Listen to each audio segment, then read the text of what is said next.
Good day and welcome.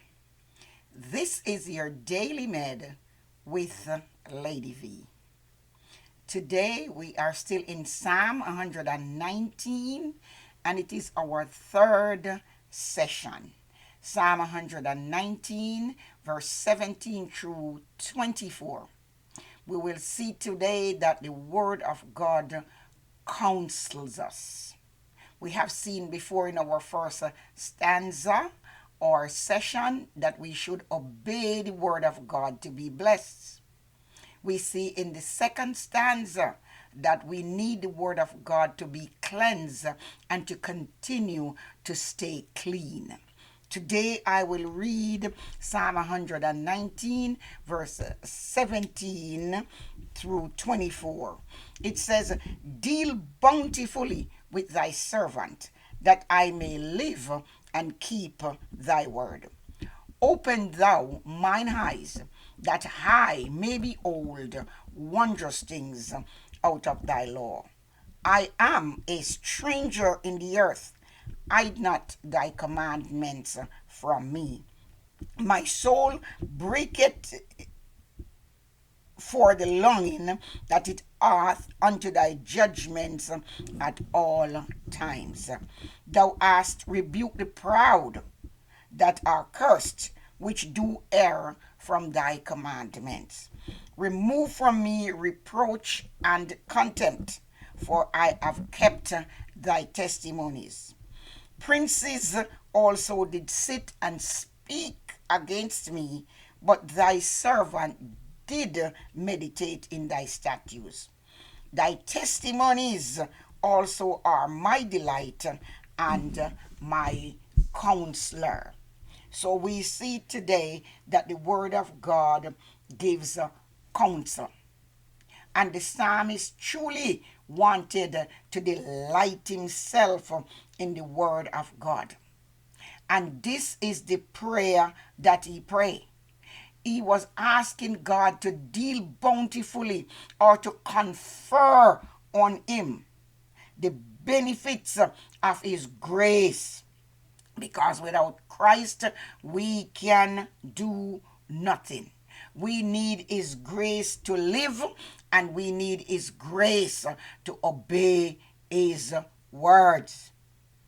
He also asked the Lord in Psalm 18 to uncover or to reveal or to remove from his eyes the things that might be obstructing his eyes, so that he will be able to discern or to see clearly what God is saying and the wonderful spiritual truths that God has in his words that he needs his eyes to be open to.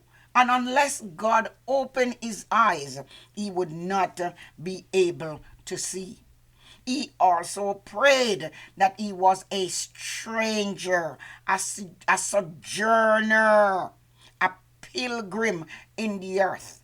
And truly, that's who we are, because we are citizens of heaven. Therefore, we are aliens or foreigners in the earth. He says he needs the word of God. He needs the Bible as his roadmap to show him the way that he ought to go.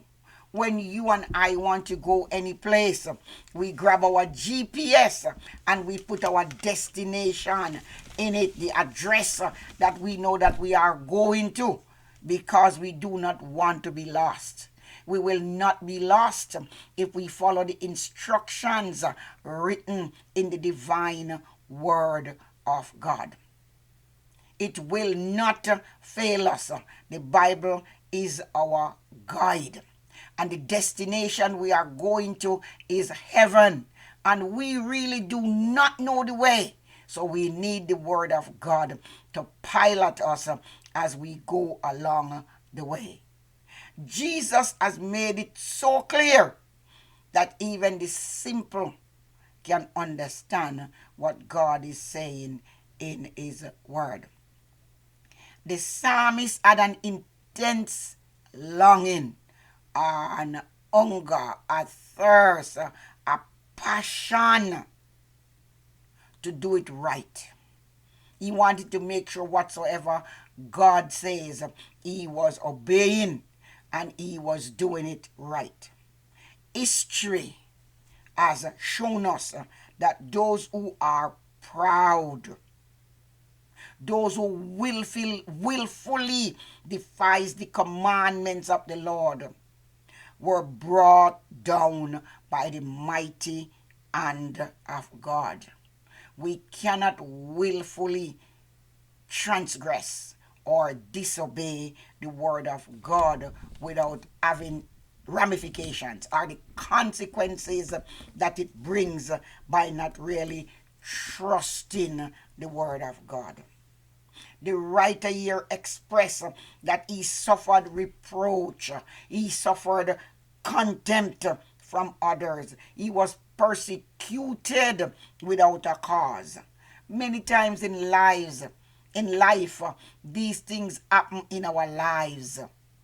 There are testings and there are trials and there are persecutions.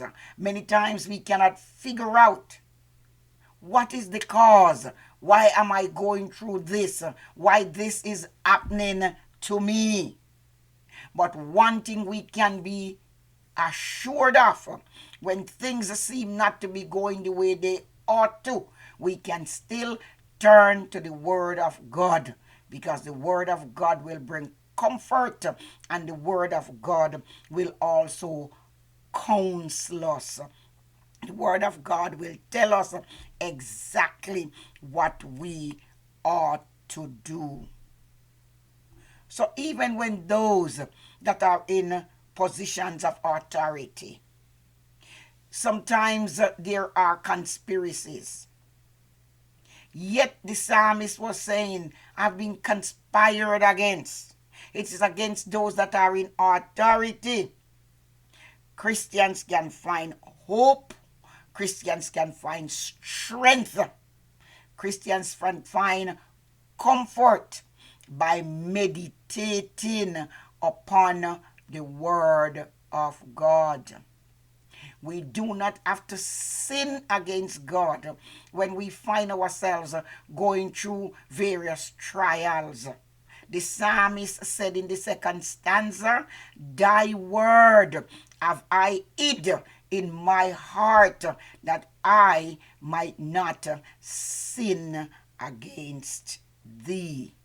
We do not want to sin against God because we are going through trials or various tests or various temptation. But we can rest our hope upon the word of God. One songman says, on Christ, the solid rock I stand. All other ground is sinking sand. So upon the word, the psalmist put his trust. He considers that every part of the word of God is something that can enable him to live a better life. He can live wisely. He doesn't have to do or to respond to how the world or others treat him. But he can turn to the word of God, and in the word he will find comfort, he will find solace, he will find guidance, he will find protection. So today I trust and I hope that we will continue to obey the word and be blessed, as stanza 1 says, and as stanza 2 says, we will meditate upon the word and hide it in our hearts so that we will be clean when we obey it. And today we see that there is comfort in the word of God if we will turn to it, whether it is in good times or in trying times. God bless you and thank you again for watching.